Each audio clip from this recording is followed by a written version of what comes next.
আমি রাষ্ট্রপতি হিসাবে কি বক্তব্য দেব জানি না, কোথায় কোনো ভুল হয়ে গেলে আপনারা ক্ষমা করবেন। আমি আপনাদের কাছে ক্ষমা প্রার্থী। সত্য কথা বলতে আমি তখন আপনাদের কাছে স্বীকার করি আমি ইনফেরিটি কমপ্লেক্সে ভুগতেছিলাম। আজকের এই অনুষ্ঠানে বলতে গেলে প্রথমেই বলতে হয় যে আমি আসলে একেবারেই বিব্রতকর অবস্থায় ছিলাম। সত্য কথা বলতে সম্মানিত প্রধান বিচারপতি, ওনার সঙ্গে তো দীর্ঘদিন পূর্বে থেকে পরিচয়। উনি যখন মাঝে মাঝে এই কিছুদিন বঙ্গভবনে গেছেন, দেখা হয়েছে, আমাকে কয়েকবার উনি বললেন যে আপনাকে বাংলাদেশ সুপ্রিম কোর্ট দিবস 2023 18 তারিখে আপনাকে আমরা চাই। আমি অত্যন্ত বিনম্রভাবে বলেছি দেখি, দেখা যাক। উনি বললেন না, আপনাকে চাই। আরেকবার দেখা হলো, আমি বললাম যে আচ্ছা ঠিক আছে, চেষ্টা করব। আসলে কি মন চাচ্ছিল না এই কারণে যে আমি তো রাষ্ট্রপতি ঠিকই, কিন্তু দুদিন আগেই তো আমি এই সুপ্রিম কোর্টের এই বারান্দায় দৌড়াদৌড়ি করেছি গাউন হাতে করে একজন আইনজীবী হিসাবে। আবার সেখানে আমি যাব রাষ্ট্রপতি হিসাবে, এই দিবসে আমি প্রধান অতিথি হয়ে। সত্য কথা বলতে কি একটা ইনফেরিয়রিটি কমপ্লেক্স মনের মধ্যে জাগছিল। কিন্তু কদিন আগেরই তো কথা, আমার যেখানে অস্তিত্ব এইরকম, সেই জ্ঞানী গুণীদের সমাগম যেখানে হবে, যাদের চেম্বারে আমি দৌড়িয়েছি কেস নিয়ে, এখানে উপস্থিত আছেন ব্যারিস্টার আমিরুল ইসলাম সাহেব, তার কাছে দৌড়িয়েছে তার চেম্বারে এই মামলাটি কেমন করে নেব, কি বলবো কোর্টে, একটু আমাকে বলে দেন না। যখন আইনজীবী ছিলেন জনাব শামসুল চৌধুরী মানিক সাহেব, ওনার চেম্বারে দৌড়িয়েছি। রকনুদ্দিন মাহমুদ সাহেবের চেম্বারে গেছি, অনেকের চেম্বারে দৌড়িয়ে বেড়াই মামলা হাতে করে নিয়ে, যে এই মামলা কিভাবে আদালতে উপস্থাপন করব। 27 বছর তো আইনজীবীদের বক্তব্য শুনেছি, আর এখন আমি নিজেই সুপ্রিম হাইকোর্টের বিভাগের আইনজীবী হিসাবে আমাকে এই কোর্টে যায় ইওর অনার মে লর্ড বলে চাইতে হবে, এই চাওয়াটা শিখতে হবে। এই শিখলাম কদিন, আর সেখানেই যাব আমি প্রধান অতিথি হিসাবে অ্যাজ প্রেসিডেন্ট। সত্য কথা বলতে আমি তখন আপনাদের কাছে স্বীকার করি আমি ইনফেরিয়রিটি কমপ্লেক্সে ভুগতেছিলাম, কিন্তু তা হলো না। শেষ পর্যন্ত আমাকে এখানে আসতেই হলো, ঘটনাক্রমে আমাকে ইয়েস বলতেই হলো, হ্যাঁ আমি যাব। কেননা ইতিমধ্যে নির্বাচনের তফসিল ঘোষণা হয়ে গেল। নির্বাচনের তফসিল ঘোষণা হওয়ার পরে মাননীয় প্রধানমন্ত্রীর তার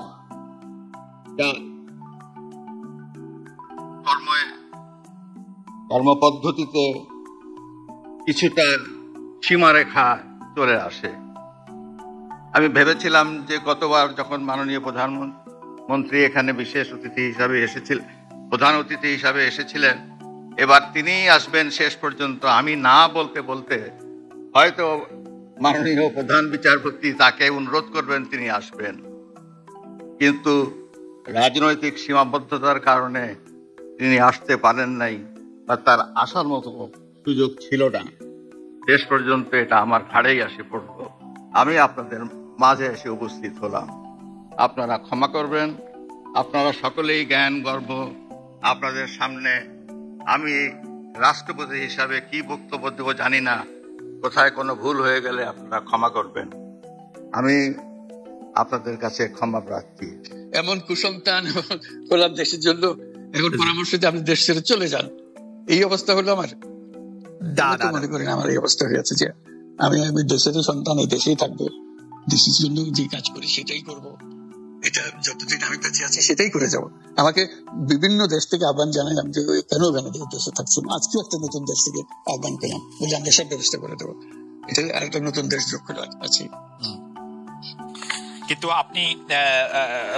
আপনি বাংলাদেশেই থাকতে চান, এবং আমাদের কাছে যেটি মানে আমরা সাংবাদিক হিসেবে আপনাকে প্রশ্ন করতেই হয়, আপনি দেখেছেন যে আপনার প্রতিষ্ঠিত গ্রামীণ ব্যাংকের একটি সংবাদ সম্মেলন হয়েছে, সেই গ্রামীণ ব্যাংকের সংবাদ সম্মেলন থেকে আপনার বিরুদ্ধে যে অভিযোগ করা হয়েছে সেই অভিযোগ মানি লন্ডারিং এর। সেই অভিযোগের ক্ষেত্রে বলা হয়েছে আমি সবচেয়ে ডাকু বাংলাদেশে সবচেয়ে বড় ডাকাত এদেশে, কাজে সেই হিসেবে সবাইকে জানান দেওয়া হচ্ছে, সেই হিসেবে আমি পরিচিত হয়েছে। আমি সবচেয়ে বড় ডাকাত, আমি সবচেয়ে সাংঘাতিক মানুষ যে দেশের সর্বনাশ করে যাচ্ছি, সেভাবে পরিচিত হয়েছে।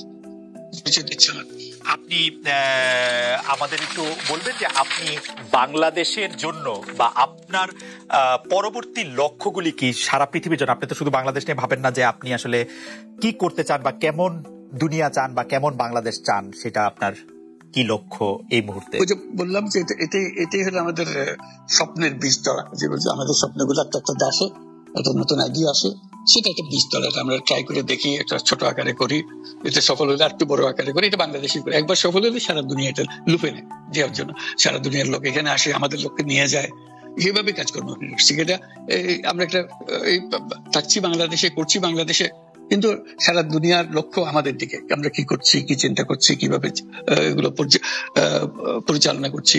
এবং তার মধ্যে ব্যাখ্যা হিসেবে যেটা আমরা বারবার বলছি, আমরা একটা নতুন পৃথিবী করতে চাই। সেই পৃথিবী হচ্ছে 3 শূন্যের পৃথিবী, এটা বহুবার বলা হয়েছে, তার উপরে বই লিখেছে 3 শূন্যের পৃথিবী কি হবে, যে 0 কার্বন এমিশন, যেহেতু পৃথিবী ধ্বংস হয়ে যাবে এই গ্লোবাল ওয়ার্মিং এর কারণে, একে রক্ষা করতে হলে আমাদের 0 কার্বন এমিশন অ্যাচিভ করতে হবে। কাজে এটা এমন বিশ্ব আমাদের করতে হবে যেটা 0 কার্বন এমিশনের বিশ্ব হবে। 0 ওয়েলথ কনসেন্ট্রেশন, আমরা উন্নয়ন বলছি, যে উন্নয়নের সফলতা কোটি মানুষের কাছে যায়। এটা শুধু বাংলাদেশে না, সারা পৃথিবীর এই অবস্থা, যে টাকার সমস্ত টাকা কোটি মানুষের কাছে চলে যায়। দুনিয়ার যত সম্পদ আছে এই মুহূর্তে, তার 90% যে সম্পদ, এটা হয়তো 5% লোকের কাছে, 90% লোকের কাছে রয়ে গেল।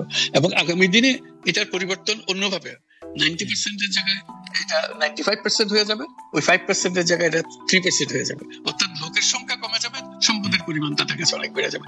এটাই হলো বর্তমান অর্থনীতির কাঠামো। আমরা বলছি যে এই কাঠামো যতদিন থাকবে এই পৃথিবী টিকতে পারবে না। আর হলো 0 আনএমপ্লয়মেন্ট। বিশেষ করে আমরা যেটা জোর দিয়ে বলি, সেটা হলো যে এই যে আর্টিফিশিয়াল ইন্টেলিজেন্স, এটা পৃথিবীকে ধ্বংস করে দেবে। কাজে তার আগে আমাদেরকে ঠিক করতে হবে টেকনোলজিকে আমরা কতদূর নিয়ে যাবো, কোথায় সীমারেখা টানবো, এটা ঠিক করতে হবে। সেই পৃথিবীর নাম দিয়েছি আমরা 3 শূন্যের পৃথিবী, 30 ওয়ার্ল্ড।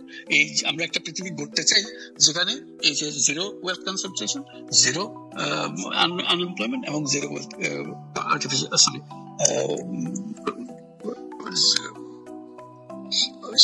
গ্লোবাল ওয়ার্মিং 0 হবে। এই 3টা 0-র মধ্যে আমরা থাকবো। তো সেটা এখন বিভিন্ন দেশে এটা পর্যালোচনা বৈঠক হচ্ছে, বিভিন্ন বিশ্ববিদ্যালয়ে সেটা নিয়ে আলোচনা হচ্ছে, আমাদেরকে আমন্ত্রণ জানাচ্ছে, আমরা সেগুলো বিশ্বকে বোঝানোর চেষ্টা করছি। এটার বড় নিয়ামক হবে সোশ্যাল বিজনেস। এই সোশ্যাল বিজনেস এর মাধ্যমে এগুলো করা যাবে। সোশ্যাল বিজনেস সঙ্গে আসছে সোশ্যাল বিজনেস, এবং কত জায়গা থেকে কত ভিন্ন ভাবে এগুলো প্রসার করা হবে, সেটা আমাদের দায়িত্ব হয়। আমরা এগুলো ব্যাখ্যা করি, আমাদেরকে বিভিন্ন বিশ্ববিদ্যালয়ের মারফতে হয়। 107টা বিশ্ববিদ্যালয়ের এখন সোশ্যাল বিজনেস সেন্টার আছে। এটার নাম সাধারণত ইউনাস সোশ্যাল বিজনেস সেন্টার নামে পরিচিত হয়। নিত্য নতুন বিশ্ববিদ্যালয়ের সঙ্গে যুক্ত হচ্ছে। সর্বশেষ যেটা কিছুদিন আগে আমরা পত্রিকায় দিয়েছিলাম, যে finance university of Russia, finance university Moscow, তারা বলছে যে আমরা এখানে ইউনাস সোশ্যাল বিজনেস সেন্টার করবো, এবং আপনাকে একটা দায়িত্ব দেব, একটা ইন্টারন্যাশনাল অ্যাডভাইজারি কমিটি আমাদেরকে বানিয়ে দেবেন, এবং আপনি সারাক্ষণ এটা তদারকি করবেন। সেটা এই সপ্তাহের মধ্যে আরেকটা বৈঠক হবে, তাদের সঙ্গে জুম মিটিং হবে, যে তারা অগ্রসর হচ্ছে। অর্থাৎ এটার গতি শুধু সীমাবদ্ধ কোনো বিশেষ ধরনের কাজে না। চায়না এটার একটা অগ্রগামী দেশ, যেটাতে সোশ্যাল বিজনেস নিয়ে তারা বহু পরিমাণ মনোযোগ দিচ্ছে। কাজে এইটা দুনিয়ার ডানে বাঁয়ে উত্তর দক্ষিণে সবার কাছে আছে। কাজে সেটাকে আমরা তুলে ধরছি। এটার আমাদের বড় বক্তব্যটা হলো, যে বর্তমান যে কাঠামোর উপরে বিশ্ব পরিচালনা হচ্ছে, সে কাঠামো, সেই বিশ্ব এটা আত্মঘাতী একটা বিশ্ব। এটা নিজেকে বিলুপ্ত করা ছাড়া এটার কোনো গতি নেই, যে গতিতে আমরা এগোচ্ছি। কাজে বিলুপ্ত হওয়ার আগে যদি আমরা নতুন কাঠামো করতে পারি, নতুন সভ্যতা গড়ে তোলা, এই নতুন সভ্যতা গড়ে তোলার জন্য এই সমস্ত আয়োজন হচ্ছে। সেই কারণে এই পৃথিবীর এত ইন্টারেস্ট দেখছেন, যে আলোচনা দেখছেন, যে তারাও অনুভব করে যে এটা একটা রাস্তা বের করতে হবে। আমরা একটা রাস্তা বের করেছি, এটা তাদের কাছে সম্পূর্ণ মনে হচ্ছে নাকি আরো এডিশন দরকার হবে, কিন্তু তারা এটার মধ্যে জড়িত হতে চায়, তারা করছে। তার সঙ্গে আমরা 30 ক্লাব, আমরা বলছি যে এটা শুধু মুখে কথা বললে হবে না, এটা কার্যে পরিণত করতে হবে। পাঁচজন সদস্য নিয়ে ইয়ুথদের মধ্যে প্রচার করার, যুবকদের মধ্যে প্রচার করার জন্য 12 বছর বয়স থেকে 35 বছর বয়স পর্যন্ত এই বয়সের মধ্যে যে 5 জন মিলে একটা ক্লাব করবে, 30 ক্লাব। তাদের অঙ্গীকার হবে, আমি ব্যক্তিগতভাবে কার্বন এমিশন 0 করব, আমি ব্যক্তিগতভাবে ওয়েলথ কনসেন্ট্রেশন কে বন্ধ করব, আমি ব্যক্তিগতভাবে আনএমপ্লয়মেন্টকে বন্ধ করব। এটা ব্যক্তিগত, আমি এমন কিছু কাজ করব না যাতে এগুলো প্রসারিত হওয়ার সুযোগ পায়। কাজে 5 জনে প্রত্যেকে এটা যখন সফল করবে, তাদেরকে বলা হবে 30%। এই 5 জন যদি 30% হতে পারে এবং আরো ক্লাব যদি 30% সৃষ্টি করতে পারে, আমাদের বক্তব্য হলো তাহলে আমরা 30 বিশ্ব গড়তে পারবো। কারণ পুরো জিনিসটা সৃষ্টি করছি আমরা নিজেরাই ব্যক্তিগতভাবে। এই যে ওয়েস্ট, প্রচুর ওয়েস্ট, আমরা বর্জ্য, এই বর্জ্যতেই আমরা শেষ হয়ে যাবো। কাজে আমি বর্জ্যের আমি যদি 30 ক্লাব করি, প্রথম কাজ হলো আমি যে জিনিস আমার দরকার নেই সেই জিনিস আমি কিনবো না, কারণ কিনলে এটা ফেলে দিতে হবে, একসময়